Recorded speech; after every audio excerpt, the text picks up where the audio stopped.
satu bangsi, sekolah harapan untuk Ibu Pertiwi.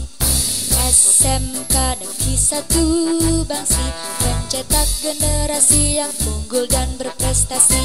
Ku bangga menuntut ilmu di sini, menggapai cita-citaku yang mulia dan suci. Ku sandarkan semua angan-angan yang tak pasti, meraih masa depan yang cerah dan hakiki. Percayalah SMK Negeri 1 Bangsi, berkibarlah panji alma materku. Percayalah SMK Negeri 1 Bangsi, berkibarlah panji alma materku. SMK Negeri 1 Bangsi, sekolah harapan untuk Ibu Pertiwi. SMK Negeri 1 Bangsi, mencetak generasi yang unggul dan berprestasi. Ku bangga menuntut ilmu di sini. Selamat pagi, Assalamualaikum warahmatullahi wabarakatuh. Waalaikumsalam warahmatullahi wabarakatuh. Bagaimana kabarnya hari ini anak-anak? Alhamdulillah. Oke, sebelum kita masuk ke pembelajaran pada pagi hari ini, kita berdoa terlebih dahulu ya. Silakan salah satu untuk memimpin doa.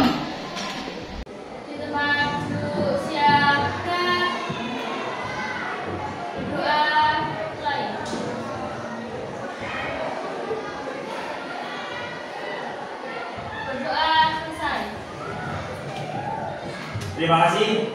Selanjutnya yaitu saya akan presensi terlebih dahulu ya. Silakan nanti kalian angkat tangan dan mengatakan hadir ya. Jika nanti ada teman yang tidak hadir, silakan nanti diberitahukan. Sakit, ujian atau apa ya. Oke, yang pertama Afif, Najib, Amelia Intan, Amria, Citra, Denis, Aulia,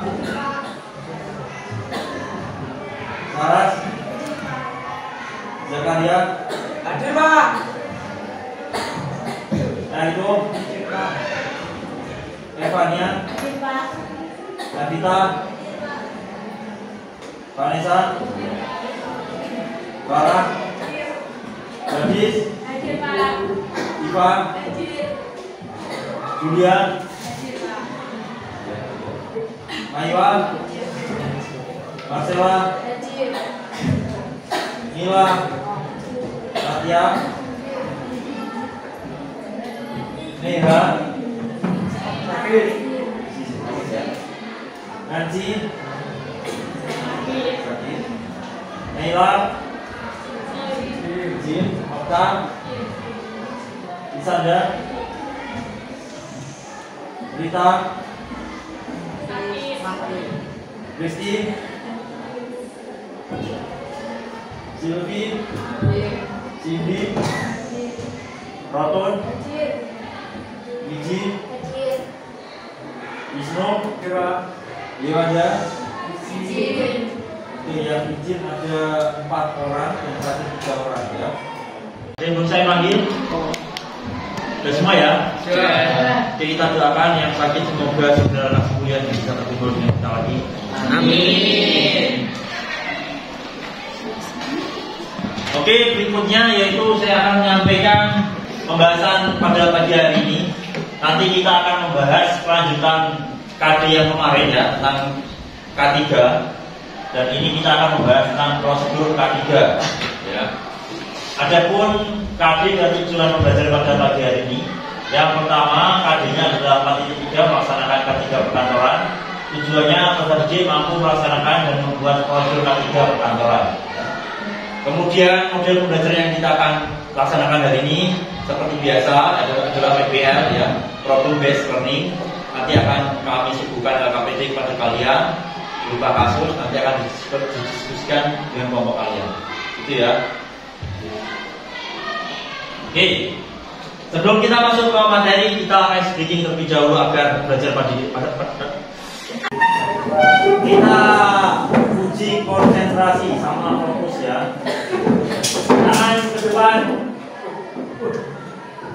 Silakan putar searah jarum jam ya, pelan-pelan dulu.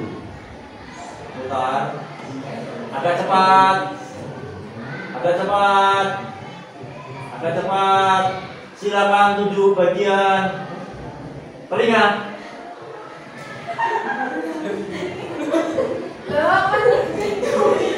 Telinga.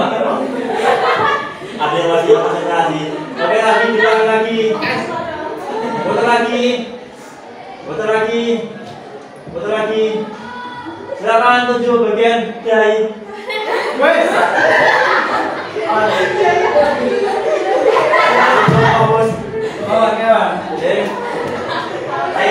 Satu kali lagi, silakan putar lagi. Cepat, cepat, cepat, cepat, cepat. Silakan tuju bibir. Oke, sudah bagus semua. Terima kasih. Oke, sebelum kita masuk ke materi, saya presentasi terlebih dahulu ya. Kita mengingat pelajaran kemarin, ya. Ada yang masih ingat materi yang sebelumnya terkait tujuan penerapan K3? Silakan angkat tangan yang mau berpendapat. Oke, Mbak Evania, tujuan K3 masih ingat ya? Apa tujuannya? Keselamatan lingkungan kerja. Oke, menjamin keselamatan lingkungan kerja itu yang pertama. Tujuan yang kedua, ada yang masih ingat? Silakan Mbak Rotun. Jadi, Menjamin setiap sumber produksi. oke, terima kasih. Yang kedua adalah menjamin setiap sumber produksi dapat berfungsi dengan lancar. Dan yang ketiga, siapa? Satu lagi. Silakan Mbak Gadis, angkat tangan. Peningkatan kesejahteraan hidup dan pelaksanaan sosial. Oke, terima kasih. Tujuan yang ketiga adalah meningkatkan kesejahteraan hidup secara nasional. Ya, itu dia tujuan dari K3. Artinya masih ingat ya materi yang kemarin ya. Oke, terima kasih. Selanjutnya kita akan membahas tentang prosedur K3. Nah, pengertian prosedur K3 adalah sebuah rangkaian proses yang harus dijalankan dalam sebuah pekerjaan. Ya. Jadi besok kalau kalian pas bekerja itu pasti ada yang namanya prosedurnya, ya. Baik itu prosedur ketika memulai pekerjaan tersebut. Contoh, kalian misalkan masuk kerja, itu kan ada waktunya toh, ada prosedurnya. Jam berapa biasanya? Jam 7, ya. Kalian kalau misalkan tidak mematuhi prosedur tersebut, misalkan kalian berangkat jam 9, pasti nanti akan dipotong, dianggap tidak hadir. Ya.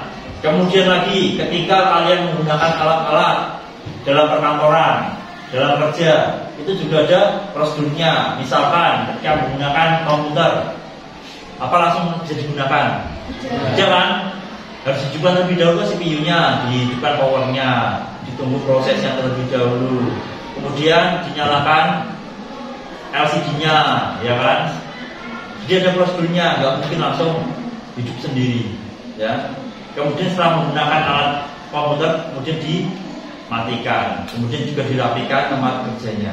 Jangan dibiarkan begitu saja, ya. Seperti video yang kemarin kita saksikan itu ya, seperti itu ya. Kemudian kalau pulang kerja itu nggak sembarangan, ada prosedurnya. Kalau kita berangkat jam 7, berarti nanti berapa jam kemudian berarti minimal kita pulangnya jam 3 atau setengah 4, ya. Jadi kamu misalkan pulang jam 12, dianggap nanti jam kerjanya berkurang, tidak memenuhi persyaratan kerja. Ini ada yang dipotong di sini. Jadi harus mematuhi prosedur yang sudah ada di perusahaan. Itu salah satu contoh prosedur kerja dalam kantor, ya. Nah, ini saya tayangkan sebuah video ya dalam sebuah perusahaan. Ini adalah karyawan yang sedang melakukan kegiatan pekerjaannya. Nanti kalian silakan amati. Nanti setelah kalian mengamati akan saya tanyakan beberapa hal terkait video tersebut ya. Semuanya sibuk banget dengan kesibukannya masing-masing.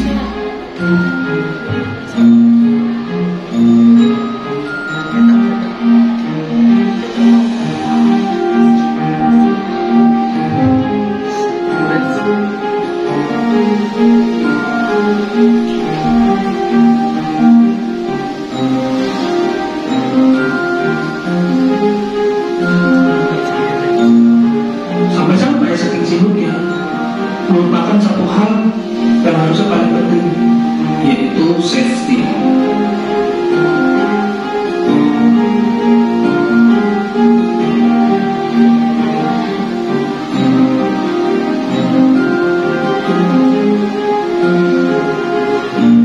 Dan sekarang kita lihat apa yang terjadi jika kita melupakan safety.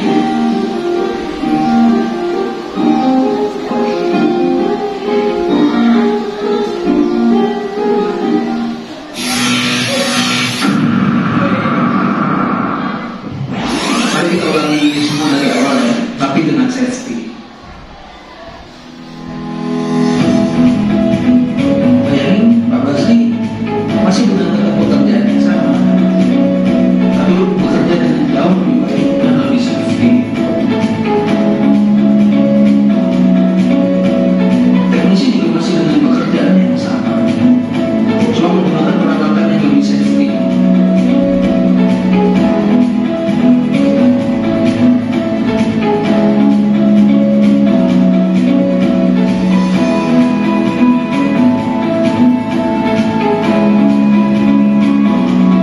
Karyawan ini juga masih dengan pekerjaan yang sama, tapi menggunakan sepatu safety.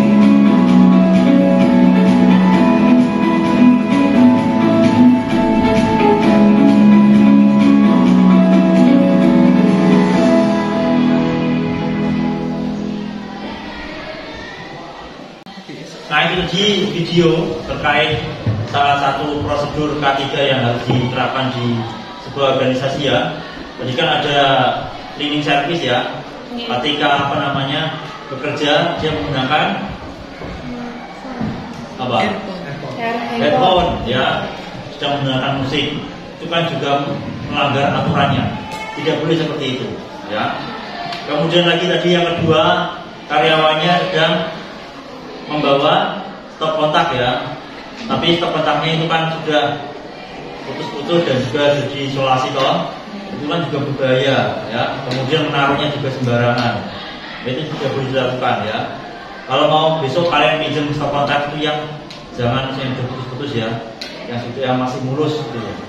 Nah, kemudian yang ketiga, mas-mas tadi mau jalan tapi menggunakan sandal ya, nah itu kan tidak boleh.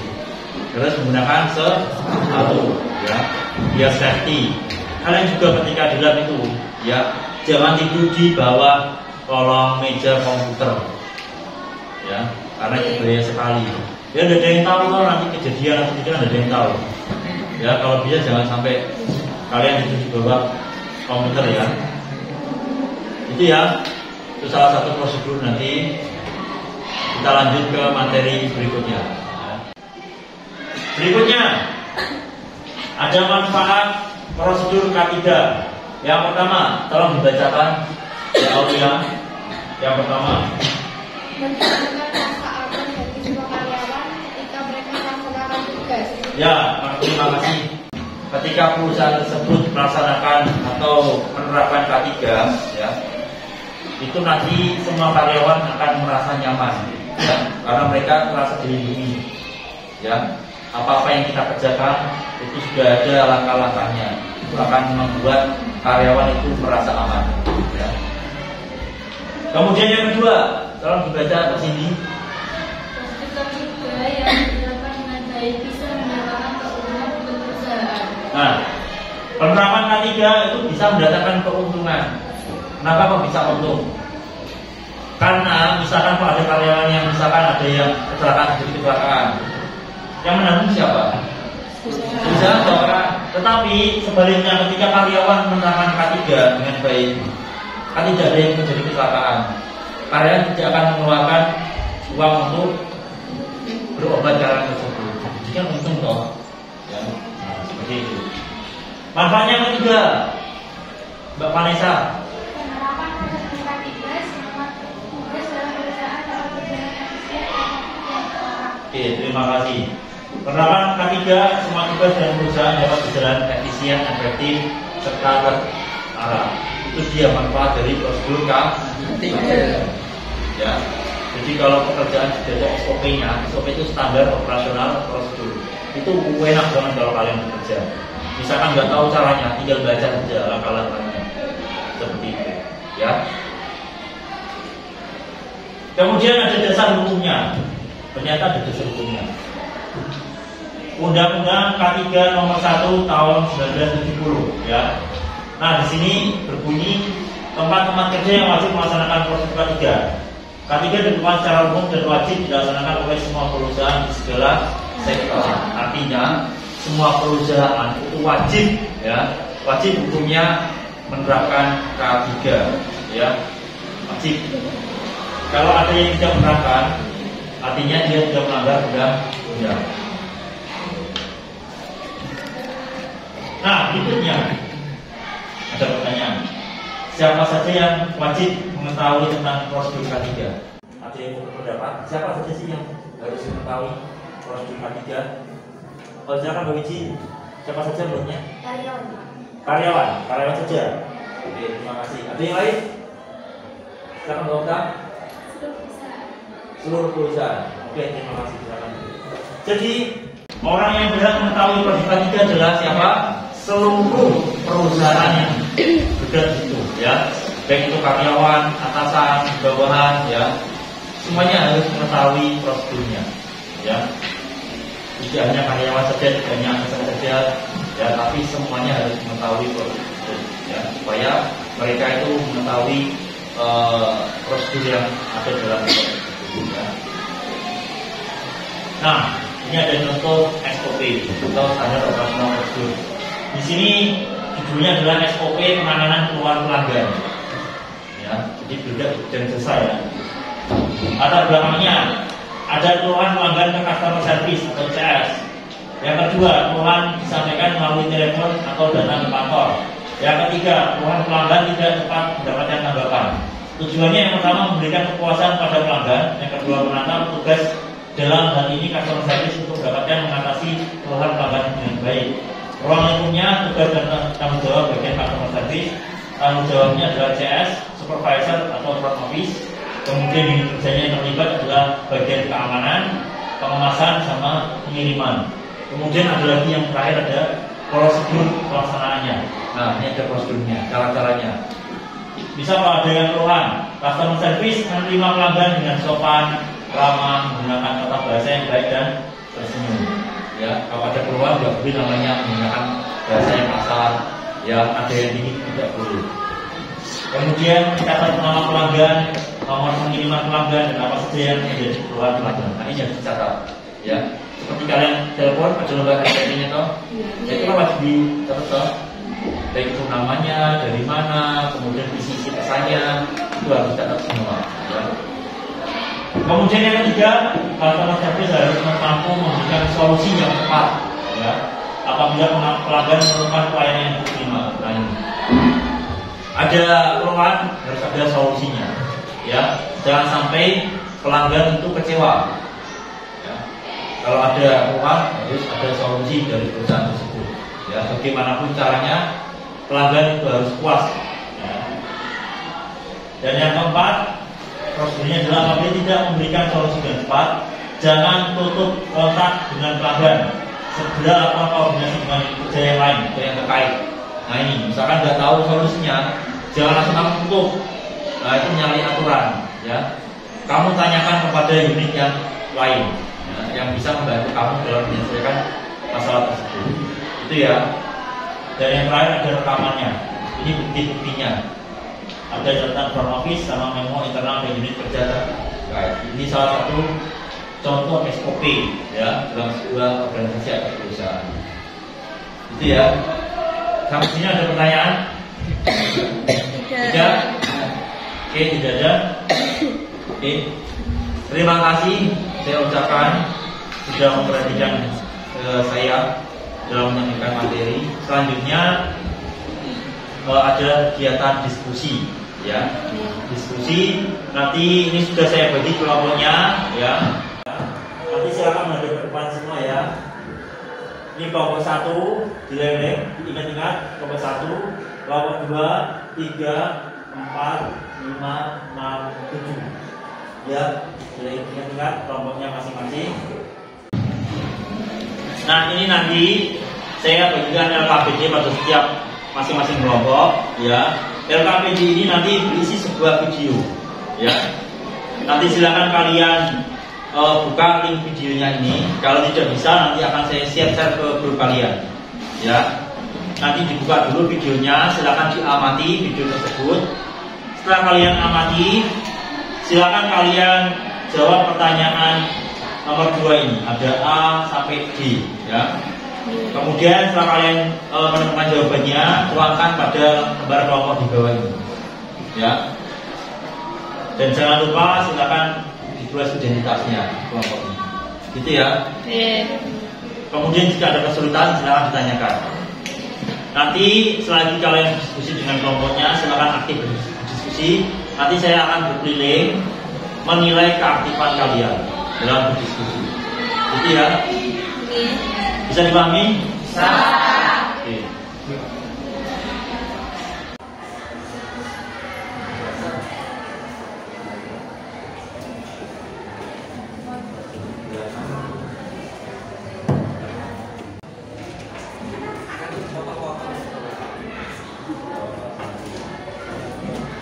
Oke, silakan diskusikan.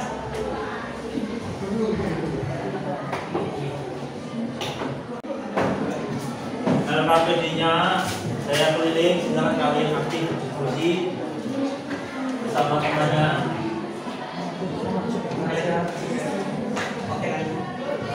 Jika ada kesulitan silakan bisa ditanyakan.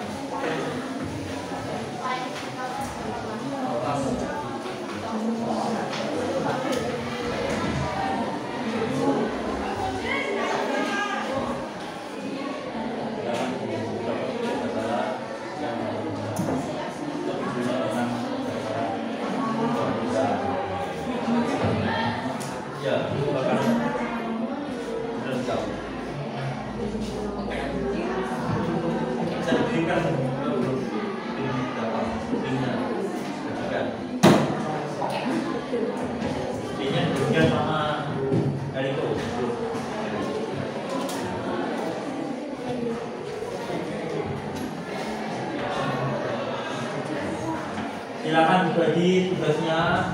Ada yang menjawab poin A, B, C, dan D biar cepat selesai. Jika ada kesulitan silakan bisa ditanyakan. Jangan lupa juga nanti siapkan pertanyaan.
Udah belakang.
sebentar lagi selesai. Silakan segera diselesaikan. Nanti kalau selesai, silakan ada yang maju presentasi, tanya jawab.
Oke, sudah semua ya?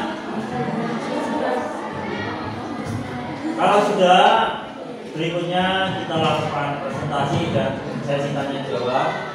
Nanti silakan presentasi maju ke depan. Kemudian jika ada yang ada pertanyaan, silakan angkat tangan, ya. Kemudian berdiri menyampaikan pertanyaannya. Kemudian setelah itu kelompok yang maju akan menjawab pertanyaan tersebut, ya. Kemudian diakhiri dengan feedback lagi dan puas atau belum atas jawabannya. Pas sudah puas, bisa lihat slide, ya. Itu ya. Silakan nanti semuanya perhatikan ke depan terlebih dahulu, ya. Jangan ada yang main HP sendiri. Silakan diperhatikan ke depan, ya. Ada yang mau supaya maju terlebih dahulu? Silakan. Jangan kelompoknya Farah. Tolong diperhatikan dulu. Ketika presentasi tidak ada yang boleh ambil HP, ya. Fokus ke teman yang presentasi. Silakan bisa dimulai. Assalamualaikum warahmatullahi wabarakatuh.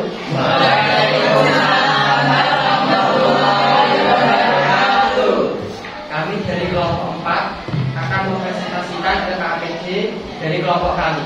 Saya Aziz Chandra Pramono 1. Saya Bulan Ferdasya 6. Saya Farah Asana 15. Saya Ferdasya 15. Saya Ivanov Ferdasya 16. Prosedur penanganan kebakaran. Ikuti 7 di bawah ini. 1. Pergi ke panel hidran terdekat dan pecahkan kaca bertanda break glass air. 2. Beritahu pihak keamanan dan informasikan lokasi kecelakaan. 3. Berusaha memadamkan api menggunakan apar atau alat pemadam kebakaran. 4. Jika tidak dapat dipadamkan, tutup semua pintu menuju ke lokasi kebakaran. Beritahu situasi kepada pihak keamanan dan mulai prosedur evakuasi. 5. Jangan menggunakan lift dan jalurkan situasinya bila petugas pemadam kebakaran tiba. Jika mendengar tanda alarm terus-menerus, 1. Tetaplah tenang. 2. Amankan semua dokumen-dokumen penting. 3. Matikan dan lepaskan semua peralatan listrik. 4. Dengarkan baik-baik pengumuman yang disampaikan fasiliti. Manajemen melalui pengeras suara dan ikuti petunjuk yang diberikan oleh floor partner. 5. Jika kebakaran tidak dapat dikuasai, semua ruangan yang terbakar harus segera tinggalkan tempat tersebut melalui tangga darurat terdekat. Jangan menggunakan lift. Prosedur evakuasi tapi jika ini alarm sangat membantu perlindungan dan waktu sangat membantu evakuasi atau bersiap.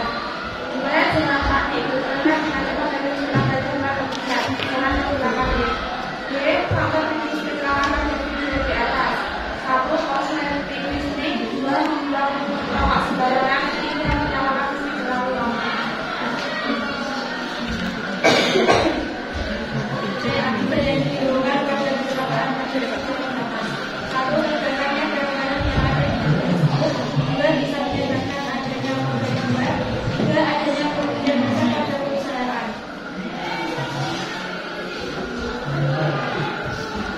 Tidak lanjut pasca kejadian atau solusi pada Yang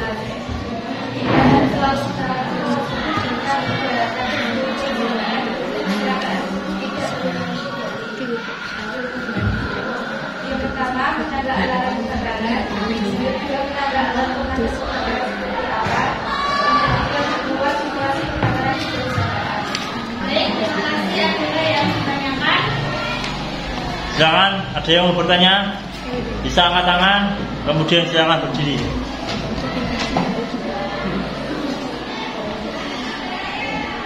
Apa yang terjadi jika perusahaan tidak menerapkan hal ini? Apa yang terjadi jika perusahaan tidak menerapkan K3? Yang akan terjadi jika perusahaan tidak menerapkan K3, maka akan terjadi kecelakaan pada perusahaan yang bisa mengakibatkan masalah. Apakah sudah sesuai jawabannya? Oke, terima kasih. Ada pertanyaan lain? Tidak ada? Sudah cukup? Oke, terima kasih. Silakan boleh ditutup. Baik, presentasi dari kami. Assalamualaikum warahmatullahi wabarakatuh. Oke, tepuk tangan buat kelompok.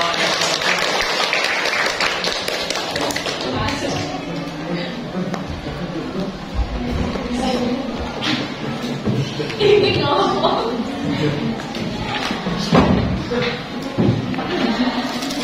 Oke, silakan, ada yang mau maju lagi? Kelompok berikutnya. Oke, silakan. Kelompoknya Maiwara, Natia, Mila, dan Evania.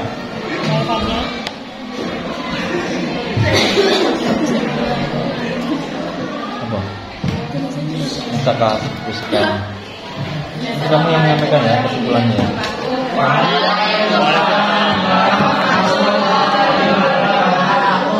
Perkenalkan dari kelompok 5 akan mempresentasikan dari kami. Perkenalkan saya Maiwara, juga Saya Mila, saya Kania Elisabeth.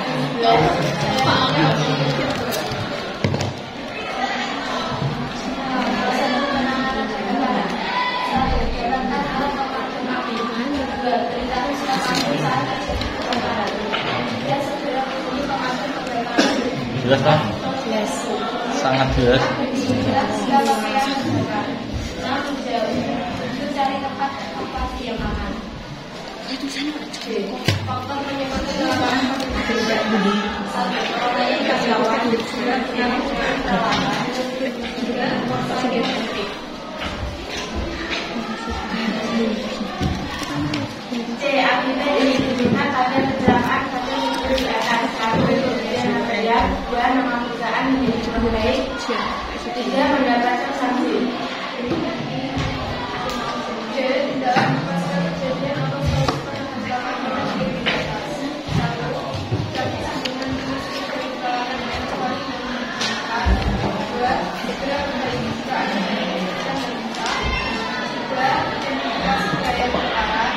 4. Tidak memakai kapal harus kontrak dan sudah terlepas. Jadi kalau ada yang ditanyakan. Oke, itu dia tadi. Ada yang mau bertanya? Silakan berdiri. Saya dari kelompok 3 ingin bertanya, hal apa saja yang ditimbulkan jika perusahaan tidak menerapkan prosedur K3 selain kecelakaan kerja?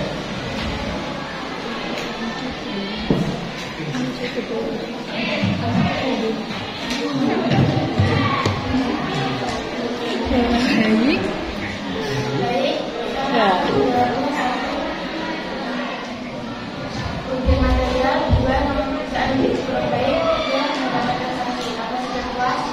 Dan Gimana Diko? Sudah puas? Oke, ada yang mau bertanya lagi? Ya, silakan. Mas Zakaria. Perkenalkan nama saya Ahmad Zakaria. Saya dari kelompok 6. Saya ingin bertanya, sebutkan salah satu kelalaian karyawan yang menyebabkan kebakaran. Terima kasih.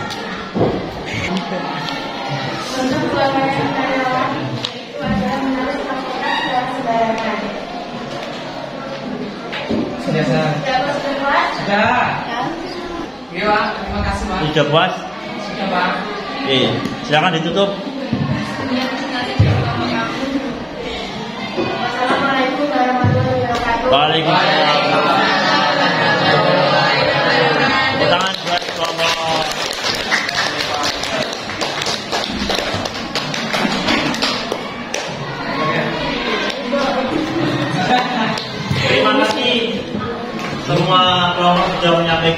presentasi dengan sangat baik.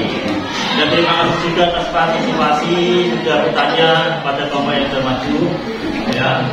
Nah, sebelum saya mengakhiri pembelajaran pada pagi hari ini, silakan salah satu dari kalian menyimpulkan kesimpulan materi pada pagi hari ini. Silakan. Silakan berdiri.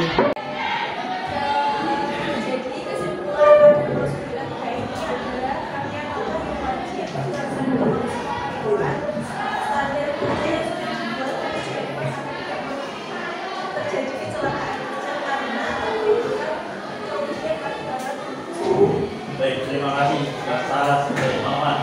Terima kasih Mbak Denis. Sekarang ya,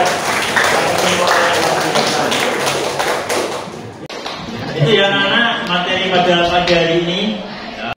Kemudian nanti setelah ini silakan dirapikan mejanya seperti semula. Kemudian jika ada sampah-sampah di bawah meja silakan diambil dulu.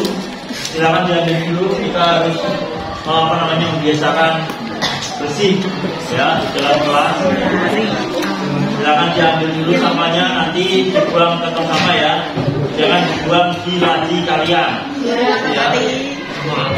Untuk pertemuan berikutnya, silakan kalian pelajari materi berikutnya tentang pengadaan barang. Ya. Nanti silakan dibaca dulu di buku ya. Berikutnya kita nanti bisa diskusikan materi tersebut. Itu ya anak. Ada pertanyaan? Ya. Oke, jika tidak ada, saya ucapkan terima kasih. Setelah ini silakan kalian lanjutkan pembelajaran berikutnya. Dan mohon maaf jika saya ada kekurangan. Selamat pagi. Assalamualaikum warahmatullahi wabarakatuh.